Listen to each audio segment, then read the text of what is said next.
Всем привет! Хотел бы поделиться своим опытом по поводу скрипа стабилизатора. У меня автомобиль покупал в марте 2018 года. На первых 100 километрах тоже на лежачем полицейском заскрипел, насколько я думал, поскольку все так говорят, стабилизатор. Когда полез смотреть, стабилизатор там ни при чем, поскольку машина новая, там стоят уже желтенькие полиуретановые втулки.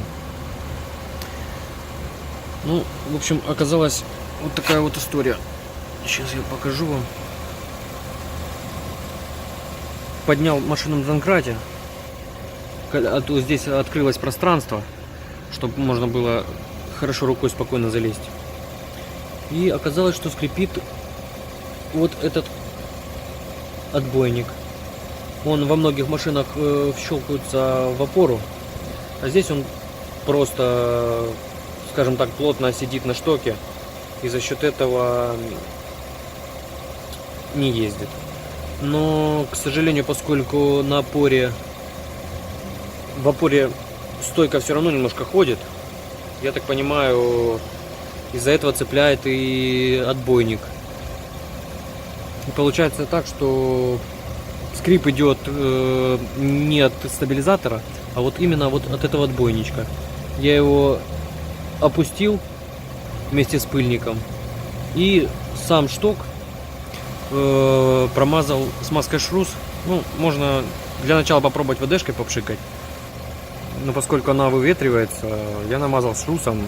Кто там что еще придумают, может быть, солидолом помазать можно.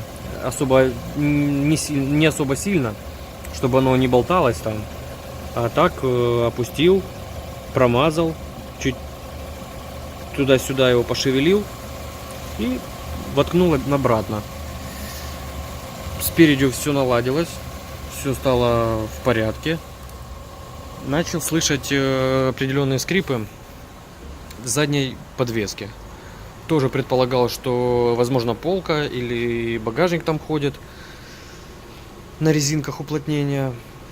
Пересмотрел все, сзади катался, ничего не понимал, откуда оно. Ну, потом решил тоже полезть сюда, как и спереди. Здесь вот даже лучше видно отбойник. Такая же история. На донкрате поднимаем.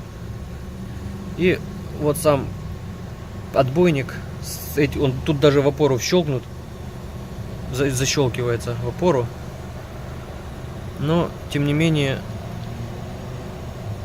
почему-то все равно он поскрипывает.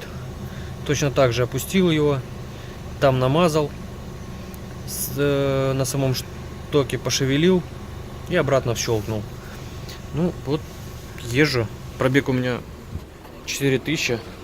После того, как смазал, езжу уже, проехал всего лишь 500 километров, но тем не менее пока доволен, пока все радует. Ладно, возможно, вам кому-то пригодится. Всем счастливо.